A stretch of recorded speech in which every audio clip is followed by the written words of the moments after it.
the life of a royal.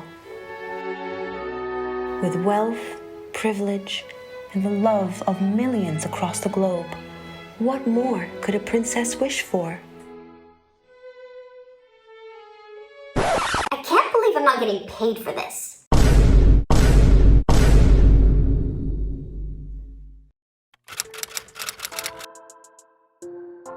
Welcome back to the channel, everyone, and welcome if you're new, and thank you for joining me, Pluto. For those of you who don't know, I am currently on holiday in Europe. I usually live in Australia. So please do thumbs up the video and subscribe as a vote of appreciation for content creators who really don't go on much of a holiday year-round, just to continue to provide everyone with content. As promised in the last video, today we'll be looking at Valentine Lowe's extract as published by The Times from his upcoming book, which is released on the 6th of October, I believe, in the UK at least. Now, I have a Times subscription, it's the Times UK, so I have access to this exclusive extract. So I won't be reading through the entire thing due to copyright reasons. I'm gonna just talk about the gist of things and read directly from a few paragraphs. Having read Tom Bower's book, I can say that this book, at least based on the extract, does offer information and insight that wasn't offered necessarily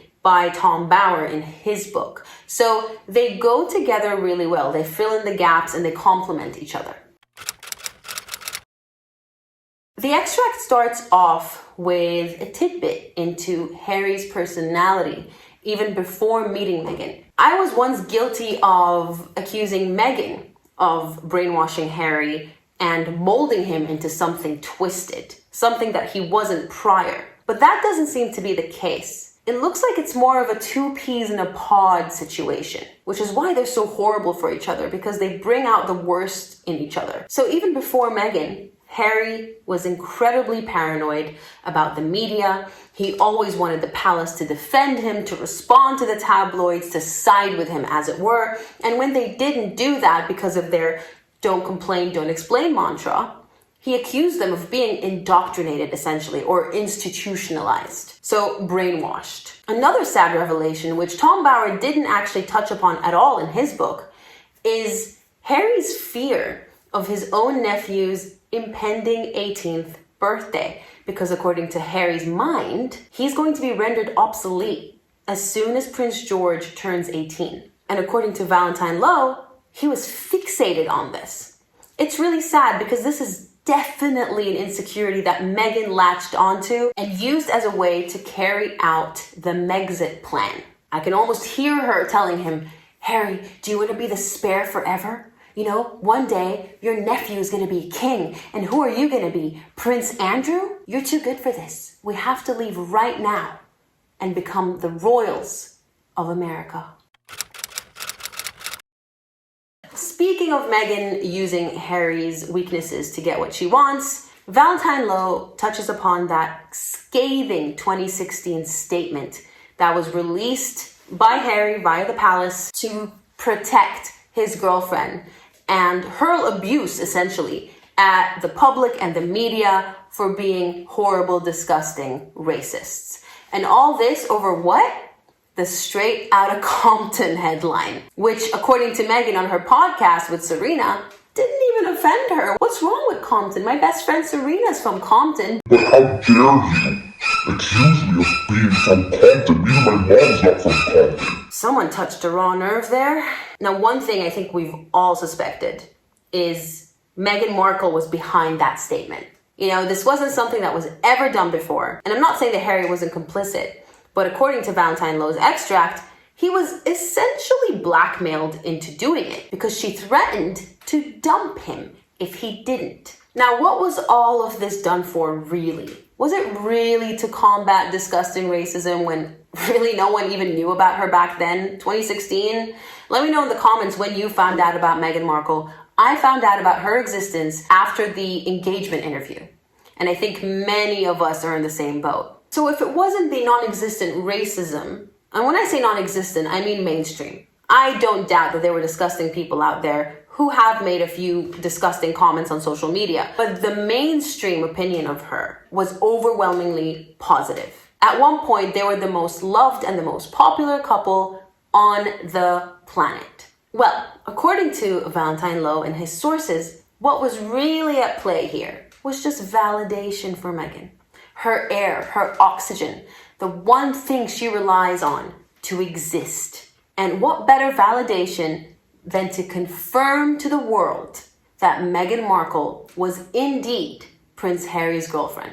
No other girlfriend insisted on such validation or confirmation, because I would think that they were in the relationship because they were in love with the significant other, rather than to improve their own personal situation and to climb up the social ladder, which is Meghan Markle's specialty. And what better way than to announce to the world that you are a royal girlfriend than an official palace statement? And that's why she insisted on it. I think what happened is there was no media interest surrounding her even after she started dating Prince Harry. Think about it, there weren't really any paparazzi shots from back in 2016. No one was hounding her. She was still unknown. As revealed in Tom Bower's book, no one even wanted to give her a campaign other than Reitman's. You know, she was aiming for Ralph Lauren and Prada and Burberry. But they didn't want her. She added no value to them. She was a nobody. And so when she realized she wasn't generating a media storm, even after she nailed a prince, she decided to do things her own way and up the ante. We also get insight that the palace was very much open to keeping Meghan happy. Not necessarily because she was worth it, but because they knew she was a problematic person. That 2016 statement that they were forced to release gave them a taste of what was to come. And so to keep her happy, and this is such an unfortunate side effect of dealing with these difficult people, you kind of feed them and you continue this vicious cycle of horrible behavior because you want to keep them happy, you want to appease them, so you give them what they want, and then they continue to act out because it's conditioning. They realize that when they act up and start being difficult, they get what they want because the people around them just want peace. And that's how I can summarize what happened with Meghan and the palace staff, at least to begin with. It turns out as early back as months, over half a year before the engagement, Meghan insisted on full-time security. As a private American citizen, she expected the British taxpayer to fund her security 24/7. I mean, if that doesn't scream entitlement, I don't know what does. And the worst part is, again, she got it. They were being difficult, they being her and Harry. They also had an in. There was a man by the name of Ed Lane Fox, who was a former captain in the Blues and Royals, who was very close to Harry. And he argued to Ravek, yes, the very same Ravek that is being sued right now by Prince Harry, that Meghan Markle needed 24/7 protection immediately. And they won because of that person. Speaking of what Meghan wants, Meghan gets, we can't possibly talk about that without talking about Tiara Gate. We all know Meghan and Harry's version, which is they asked for the tiara, they made an appointment, and the Queen's dresser and curator of the Queen's jewels was being difficult because she's racist and she didn't like Meghan, and so she refused them access to the tiara for the hairdresser rehearsal. We get a very different version, of course, as usual, from the sources that spoke to Valentine Lowe. In this other version, Meghan never made an appointment. She literally just showed up and requested the tiara without making any prior arrangements. And when she was told that this would go against protocol, that these things have to be thought out and planned, they're the Queen's jewels, she didn't like it. And of course, she ran back to Harry and played the race card. Meghan and protocol just don't seem to mix very well. We all know that she flouted the dress code multiple times. She did things like opening her own car door or shutting her own car door, which to the rest of the world might seem like a harmless thing, but there is a certain image that you have to portray when you're part of the royal family. And that's something she refused to do. Of course, we can't forget the most recent flouting of protocol at the walkabout, where she refused to hand over bouquets of flowers to the royal aide who kept trying to take them from her, until eventually Harry himself had to interject and tell her, just hand over the damn flowers. But yeah, she just expected the tiara to just get handed over to her like it's some little plaything. I mean, talk about entitlement. This extract covers quite a bit with regards to the bullying. Now, we all know that the bullying report has been suppressed and we will never know what the findings were, which to me is really sad because based on personal experience with these types of people, you have to expose their actions.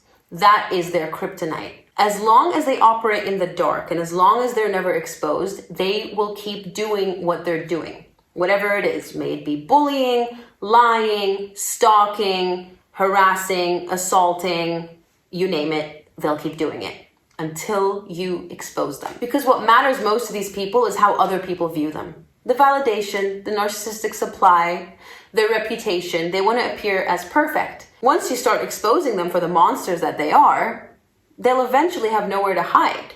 It might take a while, even years, but the truth always prevails. And unfortunately, suppressing the report is really not the right way of doing things, in my opinion, but what do I know? I'm sure the palace aides and the staff at the palace know what they're doing, or at least I would hope they know what they're doing. I will remind everyone, though, that she has not sued a single publication for any of the articles about the bullying. That, specifically when it comes to Meghan Markle, speaks volumes. This woman is one of the most litigation-happy people I have ever had the misfortune of hearing about. And you know how she said in that horrendous cut interview from a couple of weeks ago, sometimes the silent part is part of the song? Maybe we should apply her own philosophy to the bullying report. We may never hear about it, but maybe there is a very good reason for that.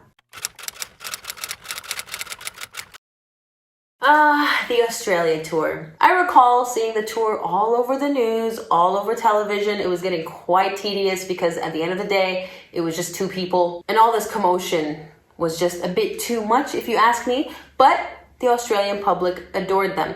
And to all onlookers, the tour appeared to be entirely successful. In fact, we know from both Tom Bower's book and Harry himself in the Oprah interview that the tour essentially solidified in their minds that Meghan had attained goddess status and that they could do whatever they pleased. We also learned from Tom Bower's book that behind the scenes, things weren't as perfect as they appeared to be. And Valentine Lowe confirms this. This was a very toxic couple. They probably wouldn't know happiness if it smacked them in the face because after everything they have been handed, after that glorious wedding, after all the global love and adulation, nothing was ever good enough for them. In fact, to quote Meghan from South Africa, it's not enough to just survive something, right? Like, that's not the point of life.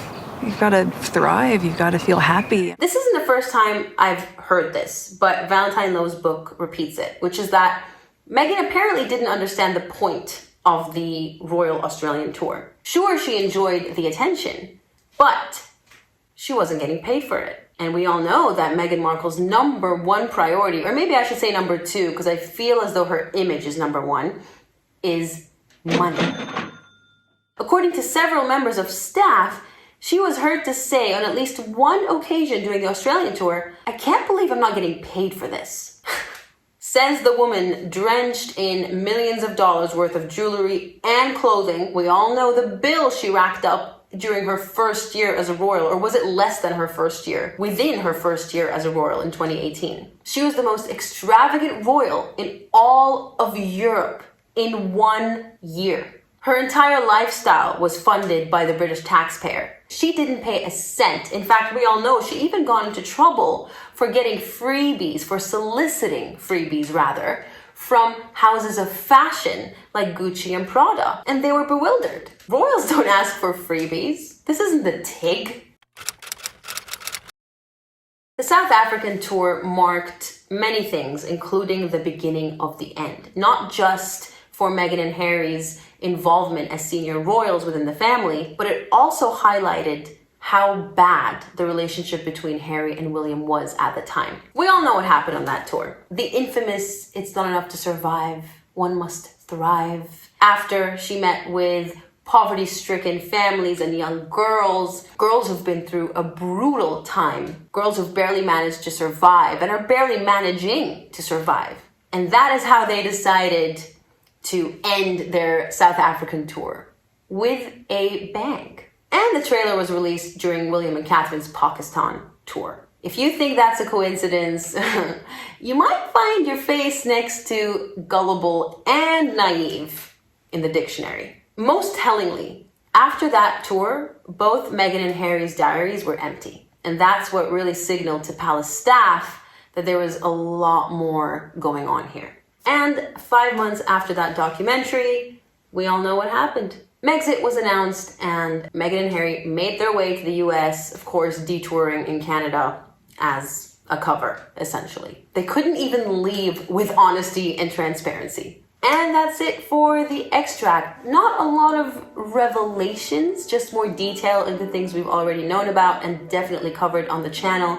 I just find it interesting that Ravek was head-to-head with Meghan and Harry from as early back as 2017 at least. So I really do feel sorry for Ravek. I bet they're like, how do we get these ticks off of us? I just hope that they don't resort to giving in to their demands like a lot of people seem to do with Meghan Markle just to keep her off their backs. That's called enabling, whether you like it or not. Let me know what you all thought, and let me know if you're going to be buying the book. I do aim to buy it while I'm in Europe if it comes out before Australia, and then we can have another review like we did with Tom Bower's Revenge. That's it for the video. Thank you so much for tuning in. Please do subscribe if you haven't already. And if you appreciate content creators making content during their holiday, please do thumbs up the video, and I'll see you in the next one.